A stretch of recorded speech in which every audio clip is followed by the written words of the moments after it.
thing you mentioned before, and I'm not sure if you did it when we were officially recording for the interview here or before, but um, reminded me of a question that I've got on the list, which is what do you see your role as when working with production music libraries?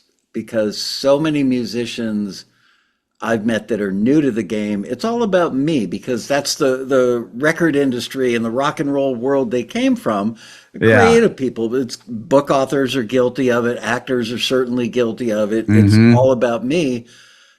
You seem to have crossed the chasm and figured something out that makes you valuable to the production music libraries and music supervisors. What is it that you figured out that helped you cross that chasm? I think early on, as an artist, I I think I was too concerned about the me factor, which is like, oh, hey, this is my music, this is my precious, this is, and I don't want to let go of it. Now it's, fast forwarding, it's like I just want the opportunity to get this out there. I'm not married to any ones of my songs.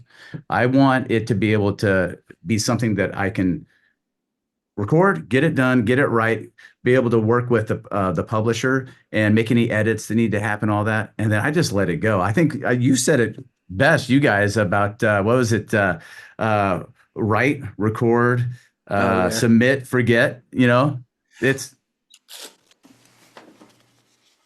there. It is, I and it didn't just come up with that, by the way. It was like John Mazet or Dean Crepane or somebody back in the day yeah. came up with this, but I've certainly repeated it a million times. Write, submit, forget, and repeat. Yeah, but I just got to the place where yeah, I wrote it. I'm not trying to write a hit. I mean, I would love to write a hit. But even if I did write a hit, I'd be happy to pass it on to someone else. Then we can, a publisher, and we can enjoy the ride together. That would be awesome. Yeah. But I think what it did inside of me is it kind of released me to just not feel paralyzed and worried about what was going to happen to my music, because nothing's going to happen to it. It's going to be just fine. So big. How did you learn that? Because I like the fact that you use the word release. Man, if you could bottle that and sell it to every musician who's desirous of getting into the music licensing field, they are, when they're new, they're very precious about everything they write. Very I precious know. to the I point of know. being career killing. And the fact that you use the word release, how did you get there? Um, I have no idea, Mike. Well, at least you're honest. I just got there. I just wanted. I think with all the now that as I'm kind of verbalizing it, I think with everything that's changed within the music business, I mean, there's a lot that's changed in the last 30 years. When you think about record companies, things have become streaming. There's really not much in the way of people going out and buying CDs. It's crazy that records, LPs are what they are. I love them too, but still, like, I mean, that's a small niche of folks that will buy that. But music doesn't seem to be in itself the means to the ends anymore. Yeah. It's music. It helps tell a story visually, like, it's production music, right? Yeah. And so I think I just got to the point where I'm like, you know what? Yeah, that's what I want to do. It makes a whole lot of sense to me. There's no sense in me holding on to all this stuff when I've got all these ideas I'd love to just share. Well, just share them and release it. Get rid of it. Are Get you it out still there. capable of being an artist? Let's say you have an idea for a project that is Will Derryberry, and your face is going to be on the album cover, Yeah. and put it out as Will Derryberry, the artist, versus Derryberry, the composer for Yeah. libraries. Could you do that? Would you do that? It's funny because there are a lot of publishers that are in the production world that do have that facet of their business Right. plan. Because their And client so, base, they want to, the people yeah, at the ad agency want to be able to go to the dog food people at Purina and say, we got this really hot new up and coming artist yep, to license us a song for your yep, dog food commercial. yeah. And so so there's a couple of different publishers that work with Taxi that have that business model like that. And they have put my face on an album that it's a vocal music. It's mostly vocal music, I would say Yeah. too. It's not so much the instrumental side, but it's the vocal side where, yeah, I'll put out an EP or an album of vocal songs. It be like there's an album I'm recently now. It's later this month called Heartfelt Music, and it's a mix of like anything like art, like a soul R&B to folky stuff to Americana to country stuff that all has this heartfelt thing. Anyways, it's going to be released. It's going to under my name, but it's with the publishing's company. They are getting half of the publishing. I'm getting half of it with writers, and so it just makes more sense. And actually, it frees me up to do that because then I can do more of the creating, and then they're kind of working out all the other visuals and things with it too. So, but yeah, to me, I'm just like, yeah, let's release it. My main drive is to get it placed somewhere, either it be in TV or it be in ads or it be in a movie or whatever. So whatever happens out of that is great. It's cherry on the top, but that's the main point. So I just go with it, release it, and go along for the ride. How did it feel the first time you heard music that you created in a TV show? And like, was your family with you when it happened? Do you remember Yeah, the feeling? no, it was really really great. And I think the first show was Friday Night Lights, that football TV show, the NBC show. It's a great show, by the way. I'd love Yeah, it is. But yeah, it was really cool. I think the coolest one was it was the end of this series had been on for 2 or 3 years, and I had the last scene with one of my songs. It was their finale of their show. They were done after that, and it was the very last segment, my song, and and it was so this is what kind of got my wheels spinning too, was I had this song placed. It was the finale of the show. It was a primetime NBC show, and it was called Life. And for years, um, I all over the world, people reaching out. I love that song. I Wow. like in Mexico and Spain and Russia and like all over the place. And still, it's my highest streamed song online, and I still get royalties from some of those shows back in 2010. Yeah. You So know, yeah, it makes sense. It makes a whole lot of sense to just trust the way it all works. Release the song and let it do its thing. Sometimes you get those big placements like that, and they continue to do you well. so many musicians have been conditioned for so many decades that people in the industry are there to, like, they wake up in the morning. How can I rip off a musician? How can I break a musician's Yeah. heart by denying them Yeah, entry? sure. Do you find that the people that you've met through Taxi or the companies that your music is signed with, anybody trying to rip anybody off? Nope. Nope. No, I mean, I think we all get it. I think, and also too, I think the more you're around people, publishers, music libraries, all of those folks, the more they're working with big amounts of songs. They don't want to rip you off. They want to help make money with you, is what they want Right. to do. You are their And lifeblood. yeah. And so, no, not at all. I mean, I think in many regards, a lot of the songs, it's way better than getting money from streams, but it's small amounts here, small amounts here, small, and it builds up. So, I mean, for them to go like, oh, I can't wait to rip this guy off. I don't think it's even a part of the plan at all. It's not there at all. So, I totally agree, but I understand why people think that. I was in bands when I was 13, 14, yeah, 15 years old, and the guys that were 16, 17, and 18 that had been around the block a little bit before us were all like, "Oh yeah, the industry just wants to use you, abuse you, and then spit you out." Well, maybe they do, but enjoy the ride, because if they're making money, you're making money, especially with sync yeah, licensing, because it's yeah, almost always a 50-50 deal. It's not like they're making 90% and you're getting 10%. No, if they're making a buck, you're making a buck. yeah, yep. How did you learn? This is actually a question ChatGPT came up with after I No, sent you the questions that I wrote. I thought, just for giggles, I'm going to run this through it's ChatGPT. fun. And Yeah. it came up with some good stuff. How do you handle the rejection? Whether it's not getting forwarded for a taxi listing or sending something into a publisher that you already have a relationship with, and they go, it's cool, Will, but did it used to like eat you up and now it doesn't? Or were you always stronger than the average human? No, I mean, I don't think anybody wants to be rejected ever, but I don't know. I mean, maybe it's happened so many times. I just know it's part of the territory, you know. It doesn't ever feel good, but I guess I just always think that like, but there's always something else. There's like that's not the end of the road. There's a whole lot of road out there in front of me, and just keep on rolling. I mean, you just hear about all the stories about people like, oh, I was rejected so many times. I still get rejected, and it's like, yeah, yeah, that's part of the process. It's part of the journey. It, I wish I could bottle that aha moment that people like you who say, no, it's Yeah. part of the journey.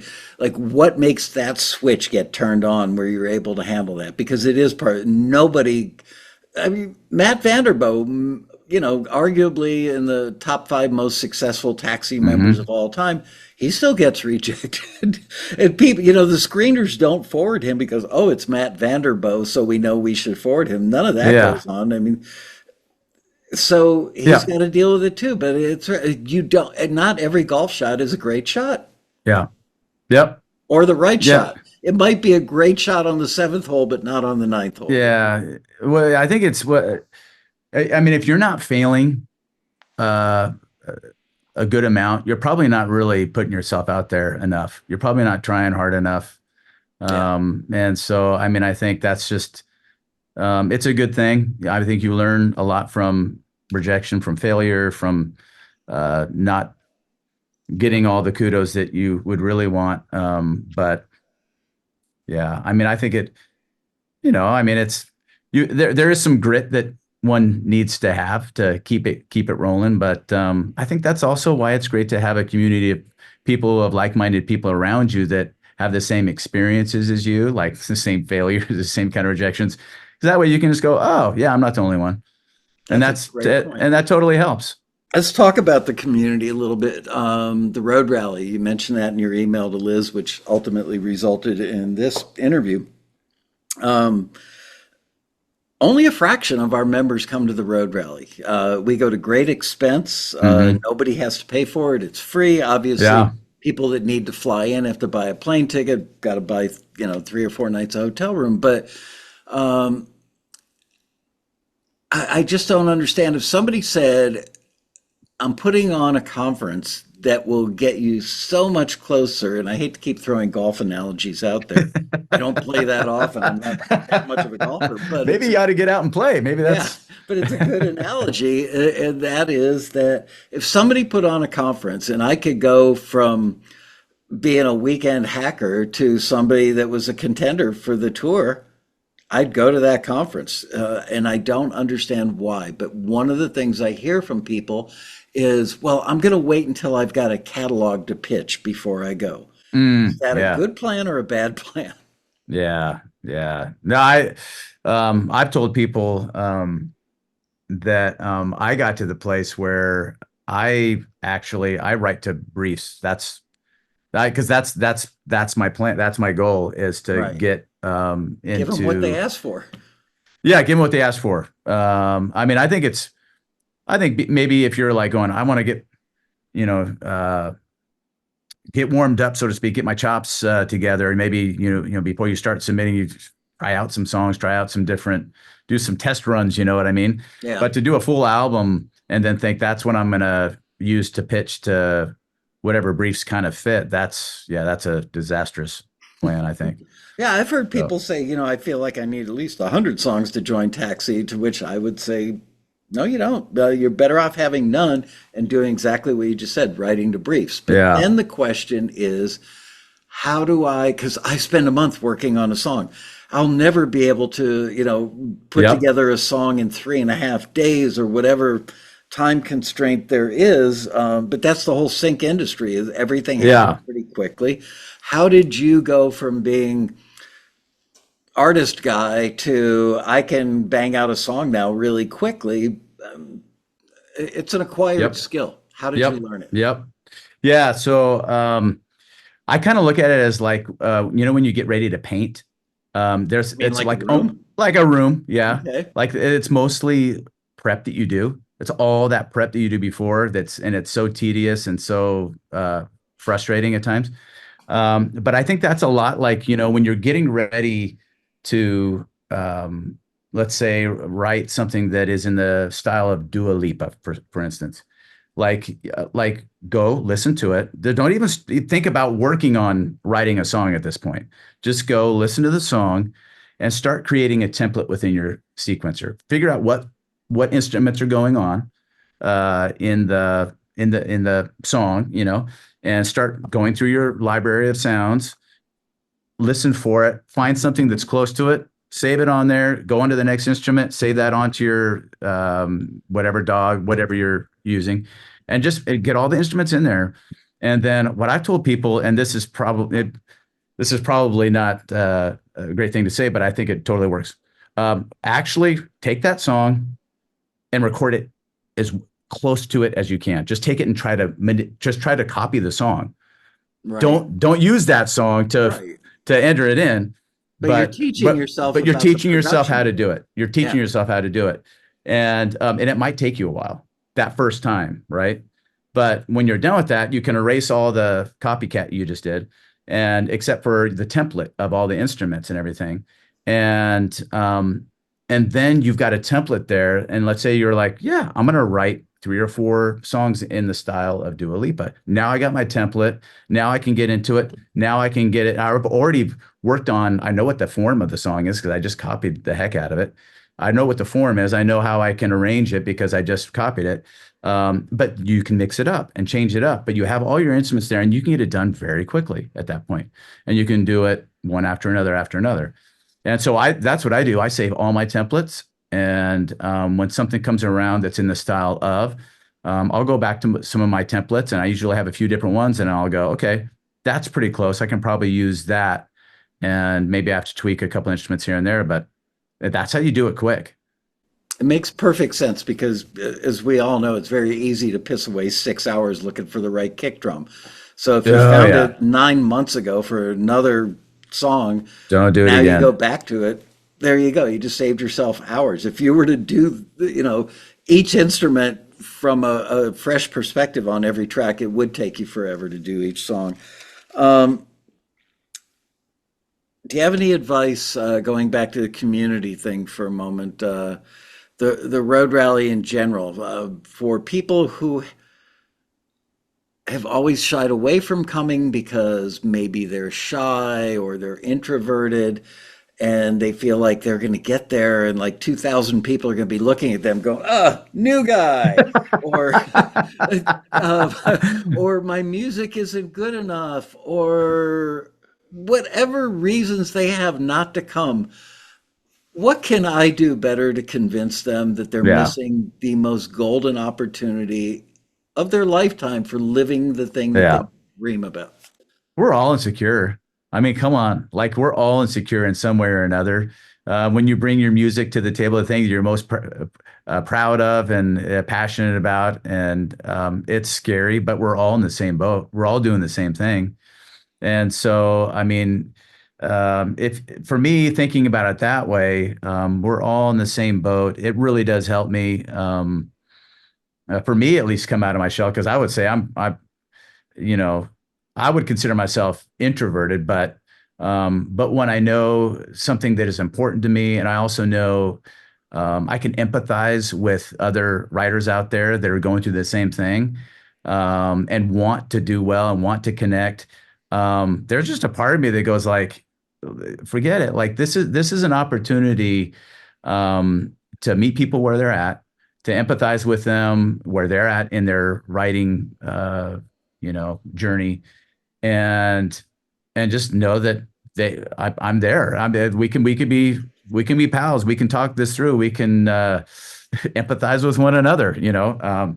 And I think in doing that and opening yourself up to that sort of environment, you actually you become stronger. And if you just do it that one time, uh, I think for me when I went, I had all these ideas about like, what I'm a little nervous. I don't know if I want to, but within 30 minutes, I was like, oh no, this is great. There's all these people are like me out here. We're all trying to figure it out. I And so, never imagined when I started doing the first road rally in 96 or 97 that it would become such a love fest and that so many people would benefit in ways that I never ever dreamed possible. I thought it was all about here's how to make the right kind of music, here's how to push yourself as an artist. It never crossed my mind that having a couple thousand like minded people under the same roof build strength amongst them because you yeah. guys do recognize that you're all in that same boat, stroking the same oars.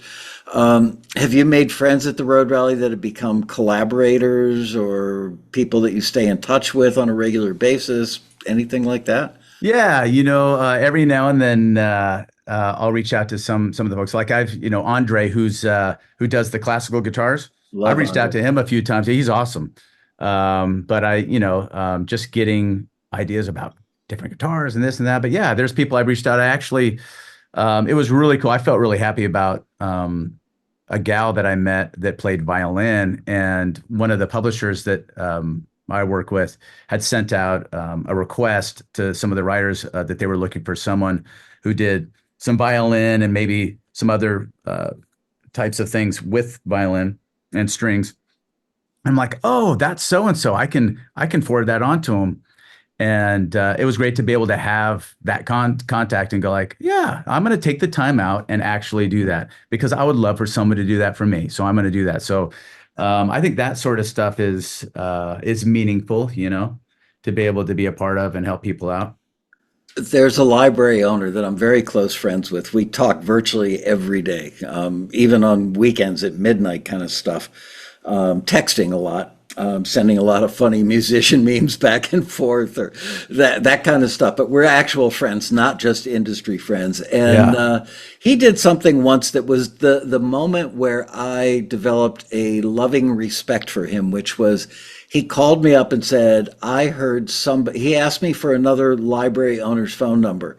And I said, okay, why? Are you looking to merge with somebody or get bought out or what? And he goes, no, I heard a piece of music that I just don't have the right client base for, but I know he does. So I want to turn that composer, that artist onto that library.